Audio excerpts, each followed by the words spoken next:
Hi, I'm Peter J. Ray. Welcome to Adventures in History. Today's topic is Abraham Lincoln, Part 4, U.S. House of Representatives. We stopped last time in 1847, and Abraham Lincoln was in Washington City, or Washington, D.C., elected as to the U.S. Congress, the U.S. and the House of Representatives from his district in Illinois for a two-year term. And that was the extent of his national service before he was elected president. So this was a very exciting time, and he was very eager to see the oldest and most distinguished member of Congress, former President John Quincy Adams, who died shortly after Abraham Lincoln arrived. Now, early in 1848, Mary and their two boys left Washington, and they went to Lexington, Kentucky, Mary's hometown. She did not like life in Washington City. Of course, she was from Lexington, had moved to Louisville, and this was the big city, so she decided to do that, go to Kentucky to her family. And Lincoln and Mary, their affection for each other grew stronger in separation. On April 16th, Abraham wrote a letter to Mary, and he wrote, quote, "In this troublesome world we are never quite satisfied. When you were here, I thought you hindered me in attending to business. But now, having nothing but business, no vanity, it has grown exceedingly tasteless to me. I hate to stay in the old room by myself." Abraham Lincoln was one of the Library of Congress's most active borrowers of books, so this was a golden opportunity for him, the guy who was always craving books and lived in places where there were very few. And now he really had all the books he could available to him, and he developed a reputation as a bookworm in Congress. 1848 was a U.S. presidential election year, and Abraham Lincoln attended the Whig convention at the Chinese Museum Hall in Philadelphia. Henry Clay was struggling, trying to get the nomination of the Whig Party against Zachary Taylor. Zachary Taylor, the hero of the war against Mexico, did receive the nomination, and Abraham Lincoln, as a good member of the Whig Party, supported Zachary Taylor. Lewis Cass was the Democratic nominee. Cass, who is considered a war hero from the War of 1812, going way, way back, Abraham Lincoln gave a speech regarding Cass, and he said, quote, "If he saw any live fighting Indians, it was more than I did. But I had a good many bloody struggles with mosquitoes." He was referring to his Black Hawk War experience and again, an example of his self-deprecating humor. So by 1848, the Mexican War was over, and it was a controversial war. It really was a war of expansion, a war of conquest by the United States, but President James K. Polk didn't admit that. He said, the Mexicans had attacked, but actually the territory between the Nueces Rivers and the Rio Grande River, which was in dispute, the people there were Mexican, and they'd always been a part of Mexico. Now, the area was claimed by Texas, but never ruled. And actually, the U.S. was wrong in terms of the war itself and blaming the Mexicans as attacking. It was really Mexican territory where the first fighting started. So anyway, Abraham Lincoln brought that up, and he was critical of President Polk in terms of the beginning of the war and the morality of the start of the Mexican War. And now this hurt him politically in Illinois, where the people really supported the war and didn't want any criticism, and were happy to see 38% of the continental United States added by the Mexican War. In September of 1848, Abraham Lincoln was giving a campaign speech in Massachusetts supporting Zachary Taylor. And as reported by the Tonto Whig newspaper, Old Colony Republican, regarding that get-together, quote, "Argument and anecdote, wit and wisdom, hymns and prophecy, platforms and syllogisms came flying before the audience like wild game before the fierce hunter of the prairie.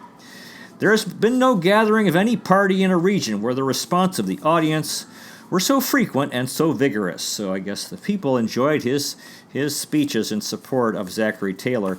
Now, at that same time, William H. Seward, who was in Congress, gave an anti-slavery speech, and this impressed Abraham Lincoln, who said to Seward, who actually later became his Secretary of State when Lincoln was president, quote, "I have been thinking about what you said in your speech. I reckon you are right. We have got to deal with the slavery question, and got to give much more attention to it hereafter than we have been doing. Of course, that did happen as the slavery issue grew more and more difficult. Now, the Whig Party was criticized by the Democrats, and they said that they had hooked onto Zachary Taylor's military coattails. That's a political expression, the coattails, that you're riding on a popular military leader, well, military or otherwise. Now, Abraham Lincoln responded in a speech criticizing the Democrats and their policy regarding Andrew Jackson, and he called them, quote, like a horde of hungry ticks. You have stuck to the tail of the Hermitage lion to the end of his life. So he's saying, like, hey, wait a minute, you're criticizing the Whigs for hooking on to or attaching themselves to the military glory of Zachary Taylor when the Democratic Party had been doing that for a very long time with Andrew Jackson going back to the War of 1812. In 1848, at the end of the congressional session, Abraham and his family traveled back to their home in Illinois, and they stopped in Buffalo, New York to meet Millard Fillmore, who was the Whig vice presidential candidate, who eventually became the president when Zachary Taylor died. The Lincolns visited Niagara Falls on the way, and Abraham Lincoln said that he was, quote, overwhelmed in the contemplation of the vast power the sun is constantly exerting in quiet, noiseless operation, of lifting water up to be rained down again. It calls up the indefinite past. When Christopher Columbus first sought this continent, when Jesus Christ suffered on the cross, when Moses led Israel through the Red Sea, nay, even when Adam first came from the hand of his Maker, then as now Niagara Falls was roaring here. The Lincoln family traveled by steamer on the steamer Globe from Buffalo to Chicago. That must have been on the Great Lakes, more than 1,000 miles, a 60-hour trip. By October 18th, they were home in Springfield. And on November 7th, Zachary Taylor was elected the 12th U.S. president with a lot of support from the young politician Abraham Lincoln. Late November of 1848, Abraham Lincoln returned to Washington for the next congressional session. In January of 1949, Lincoln proposed a bill to abolish slavery in Washington, D.C. That did not push through. In September, Lincoln was offered the position of governor of the Oregon Territory, but he turned it down because that was way too far away and away from the world. The hurly-burly political world. Now, again, Lincoln started paying the price. He had a fair amount of unpopularity in Illinois because of his criticism for the start of the Mexican War. In 1849, Lincoln was hoping to get a political position since the Whigs had won the White House, and he had played a role in that. He wanted to get a land office job, which he did not get. His rival, Justin Butterfield, got the job. Now, there's a funny story about Butterfield, who apparently he had opposed the War of 1812, and that hurt him politically. And then later, when the Mexican War came along, and he was asked if he opposed this war as well, and Butterfield responded, quote, never again. I now support war, pestilence, and famine. So another guy with a good sense of humor. So this was 1849, the end of Abraham Lincoln's single term in Congress, 2 years, and he was not reelected.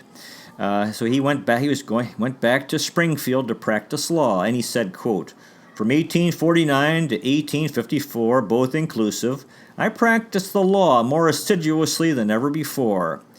So he kind of felt like his political career was a failure. And he often pondered the question and the purpose, the meaning of his life. And he said to his law partner, William Herndon, quote, how hard, oh, how hard it is to die and leave one's country, no better than if one had never lived. So again, part of the year, half the year really, he was on the circuit traveling around Illinois, his part of Illinois. He enjoyed that. And in his travels, he brought along well-worn editions of William Shakespeare, the Bible, which were his travel companions, along with poetry, the poetry of Lord Byron and Robert Burns, which he would read out loud. He also memorized the ancient Greek mathematician Euclid's geometry theorems. Biographer Ronald C. White Jr. wrote, quote, Abraham Lincoln's reading offered him the opportunity to go deeper into his own spirit and broader into the land of imagination. From 1849 to 1854, Lincoln would cultivate a profound interior life. Now again, his law office when he was back in Springfield was disorderly. The floor was never swept, and there was people would bring in dirt from the outside, and and then these fruit seeds that they'd spit out, which were ended up on the floor, would sprout in the dirt and dust. Henry C. Whitney described the windows in Abraham Lincoln's law office as, quote, innocent of water and the scrub man since creation's dawn, or the settlement of Springfield. Now, after arriving in his office every morning, he would read the newspaper out loud, and this annoyed his law partner, William Herndon. And Abraham Lincoln explained this practice, quote, when I read aloud, two senses catch the idea. First, I see what I read. Second, I hear it, and therefore I can remember it better. Now, they both Lincoln and Herndon read newspapers insatiably, and Billy Herndon was very much against slavery.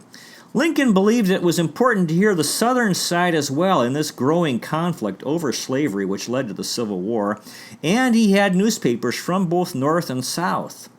Ronald C. White Jr. wrote, quote, these divergent newspapers became instruments of Lincoln's thinking and brooding about slavery. Abraham Lincoln said, quote, let us have both sides at the table. Each is entitled to its day in court. So he really wanted to see both sides of the question. Abraham Lincoln detested slavery, but he also deplored the abolitionist movement's efforts to end it. So we're in 1849 now. Ronald C. White wrote, quote, the best lawyers in the first half of the 19th century were typically well-versed in both literature and law. They approached the law from the established traditions of Western literature and religion. Abraham Lincoln's growing eloquence sprang not from a knowledge of legal precedent, but from his familiarity with the classic resources of the Bible, works of history and biography and literature, especially William Shakespeare. So that's a law in the old days. I think that's changed, where there's not much reference to literature in the courtroom today. But that's how it was in 1849, and Abraham Lincoln was good in that method of practicing law. Again, twice a year in the spring and fall, Abraham Lincoln traveled more than 500 miles in the 8th Judicial Circuit on the traveling court. Now, that same year, Lincoln switched in his travel methods. He had been traveling by horseback, and then he switched to travel by a buggy pulled by his horse, Old Buck. Now, Lincoln had grown up in the forests of Indiana, and he became enthralled by the endless prairies of Illinois, the black-eyed Susans, the goldenrod, sawtooth sunflowers. It was wondrously silent, and he enjoyed hearing the voice of the owl and the fox, and that would break the solitude. He really enjoyed the traveling through the countryside. Now, during his travels on the legal circuit, he would reestablish old friendships, make new friends, which helped his legal career and future re-entry into politics. His friend Judge David Davis was part of the traveling court, along with lawyer Leonard Swett, and they both became very good friends because they spent so much time together traveling the legal circuit in Illinois. Abraham Lincoln's favorite poem was Mortality by William Knox, which goes like this, quote, so the multitude goes, like the flower or the weed, that withers away to let others succeed. So the multitude comes, even those we behold, to repeat every tale that has often been told.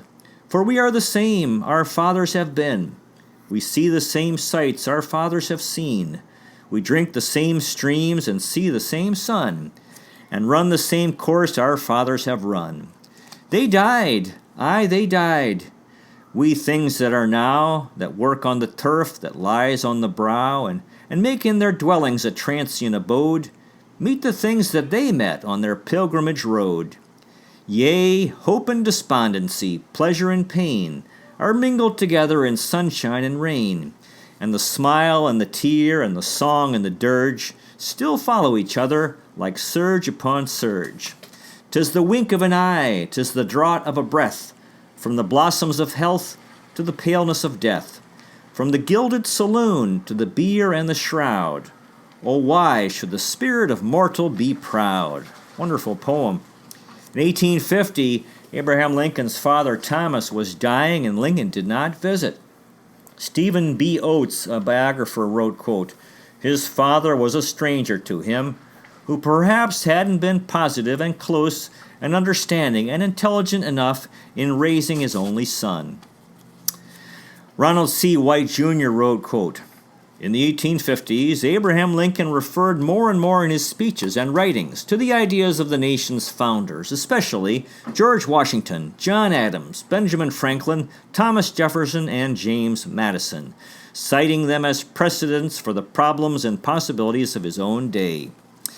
Now again, William Seward, who was a very famous or influential congressman and Lincoln's future Secretary of State, in 1850 wrote, quote, "The slave-based system cherishes ignorance because it is the only security for oppression." And he said that in a speech in Cleveland, Ohio. 1850 was a big year in American history. The Compromise of 1850 was passed. This allowed California to enter the Union as a free state, along with the passage of a fugitive slave law, where slave catchers could come north looking for escaped slaves, and this was considered very offensive to folks in the North, especially abolitionists who were increasing their efforts to end slavery. From 1850 to 1860, 20,000 slaves traveled the Underground Railroad to freedom in Canada. And the fugitive slave law meant a reign of terror for free blacks in the North. This meant, they could just grab a black guy and say, oh, he's an escaped slave, and bring him south to slavery.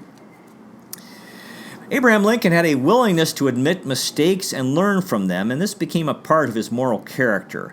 Lincoln believed that diligence, hard work, was the leading rule for any lawyer. And he said, quote, "Leave nothing for tomorrow which can be done today." He also believed that it was important for a lawyer to be able to speak well. And of course, his speaking ability as a lawyer helped him greatly as a politician. Lincoln said, quote, "As a peacemaker, the lawyer has a superior opportunity of being a good man. Discourage litigation. Persuade your neighbors to compromise whenever you can.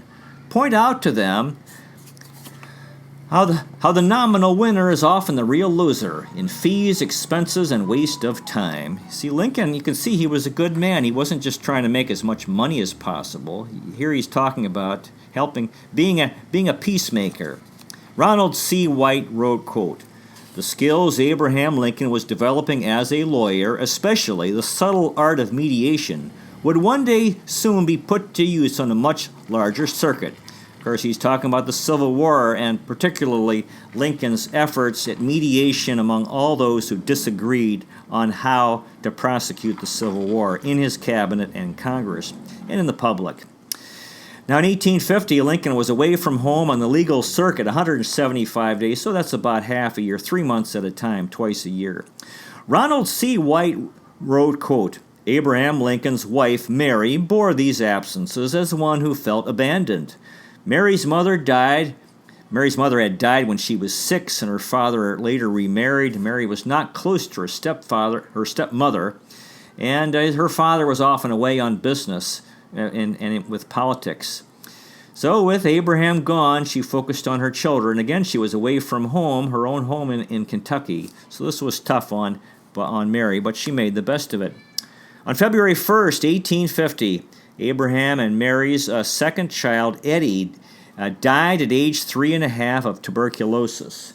And this was a terribly tragic thing, tremendously sad for Abraham and Mary, and their home was filled with the sound of Mary weeping. Eddie's death was a tremendous blow to Mary's sense of self and stability. I think any mother or father would be tremendously affected by this. July of 1850, President Zachary Taylor died suddenly. He got sick and died after a short illness. Abraham was in Chicago and gave a eulogy, and he in his eulogy he quoted that poem we previously mentioned, "Mortality," by the Scottish poet William Knox. December 21st of 1850, Mary gave birth to William Wallace, their third son. They called him Willie, and so they had two boys again, Robert and Willie. Moving into 1851, January 17th, Abraham Lincoln's father, Thomas, died. And Lincoln knew that his father was terminally ill. He'd been receiving letters from his stepbrother, John Johnston, and Lincoln chose not to visit. He wrote a letter to his stepbrother, and he said, quote, "Say to him," his father, "that if we could meet now, it is doubtful whether it would be more painful than pleasant." Lincoln did not attend the funeral as well. William Lee Miller, another Lincoln biographer, wrote, quote, "Abraham Lincoln may have been unfair to his father, as ambitious and able sons sometimes are to not very talented and not very successful fathers. His lack of filial piety is striking. If you are looking for some fault in Abraham Lincoln to offset his too consistent goodness, I suppose you might name his insufficient obedience to the commandment to honor his father." So it was pretty sad that his father was dying. He could have gone to see him, but he chose not to. And of course, he was very busy with his legal career. But I guess he really didn't want to see his father. 1851, Abraham Lincoln said, quote, for the 20 years after he left home, as he was rising in the world, Abraham only rarely went to see his father. And of course, Mary Todd never met her father-in-law, and he didn't live that far away. And their sons never met their grandfather. Now, Abraham received two letters that he should tell him to come visit, but he chose not to. As his father was dying, Lincoln wrote a letter to his stepbrother John Johnston, and he told him to tell his father, quote, "to remember to call upon and confide in our great and good and merciful Maker, who will not turn away from him in any extremity. He notes the fall of a sparrow and numbers the hairs of our heads, and he will not forget the dying man who puts his trust in him. Say to him that if it be his lot to go now, he will soon have a joyous meeting with many loved ones gone before, and where the rest of us, through the help of God, hope ere long to join him." In 1852, Abraham Lincoln started representing the Illinois Central Railroad as their attorney. And that same year he decided, that year till the end of the 1850s, Lincoln represented railroads in 50 cases, and they were the most powerful corporations at the time. Railroads were the biggest companies. In one case, Abraham won a case and saved a railroad $500,000. He presented a bill to the railroad of $2,000 for his services, and the railroad refused to pay. So Lincoln was upset, and he decided to resubmit a new bill for $5,000. Of course, they wouldn't pay that also. So Lincoln filed suit against the Illinois Central Railroad, and he won. He won an award of $5,000. He took a stand for himself against the largest corporation in Illinois and won. So that's pretty good. On June 29, 1852, Henry Clay died, Lincoln's hero. Ronald C. White Jr. wrote, quote, "What Thomas Jefferson meant to James Madison, Henry Clay meant to Abraham Lincoln." Now, Abraham Lincoln gave a eulogy, and he talked about Henry Clay's lack of formal education, quote, "teaches that in this country one can scarcely be so poor that if he will, he can acquire sufficient education to get through the world respectably." So again, Lincoln, apparently Clay, like Lincoln, was a very self-educated man. That same year, Uncle Tom's Cabin was the most popular became the most popular play in American history, telling this dramatic story, or taking the novel by Harriet Beecher Stowe and turning it into a play, the entertainment or live entertainment of that time, and really strengthened the anti-slavery movement, made people more and more against slavery.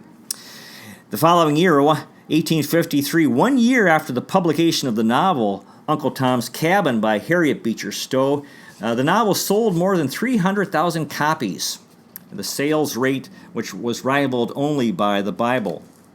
April 4th of 1853, Mary gave birth to their fourth and final child, another son, Thomas, whom they called Tad, short for tadpole, which apparently as a baby he had a large head, and which reminded Lincoln of a tadpole. So that became his nickname, Tad, although his real name was Thomas. Imagine named after Lincoln's father.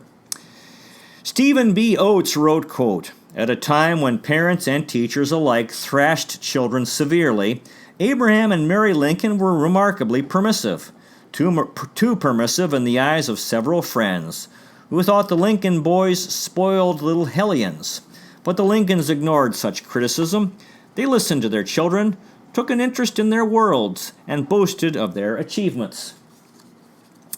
Mary's sister, one of her sisters, Emily, had this to say about Mary, quote, "Mary had a high temper and did not always have it under complete control, but it was soon over," means her temper tantrum, "and her husband loved her nonetheless, perhaps all the more for this human frailty, which needed his love and patience to pet and coax the sunny smile to replace the sarcasm and tears."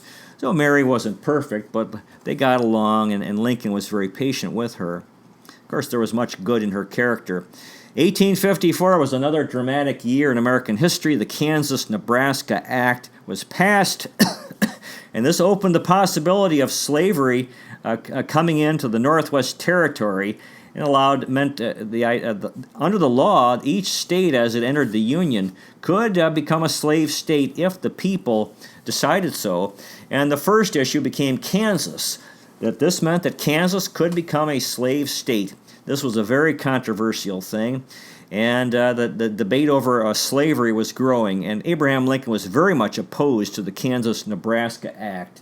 And Lincoln said, quote, "Our progress in degeneracy appears to me to be pretty rapid. As a nation, we began by declaring that all men are created equal. We now practically read it, all men are created equal except Negroes." The Republican Party was growing during this time, which was opposed to the extension of slavery into the Northwest Territory. Ronald C. White Jr. wrote, quote, "Always an astute observer of the character of others, Abraham Lincoln was keenly aware of his own moral development." Well, that concludes today's presentation. We'll continue next time with Part 5 in the fascinating life of Abraham Lincoln. So far, we've made 718 history videos in 7 areas: world history, American history, book reviews, poetic tours, Cleveland baseball, family history, and autobiography. We have a website, Adventures in History, at peterjray.com. There's a donate feature. You might consider making a donation so we can continue making these videos. I hope you find a fine history book to read or already have one. If you live in Metro Manila, Philippines, and are looking for a high school, you might consider Restless Educational Center. Restless is located on Allenby Street, not far from the corner of P. Guevara and Wilson Street in San Juan, Metro Manila, Philippines. At Restless, we specialize in helping young people who have had difficulty in the larger traditional high schools. We're more than a school, we are a warm, supportive community, and we strive to be creative and innovative so the students enjoy going to school and enjoy learning. And the website is restless.education, RESALEST. Thanks so much for watching. I really appreciate it. God bless you. Take care, and I'll see you next time.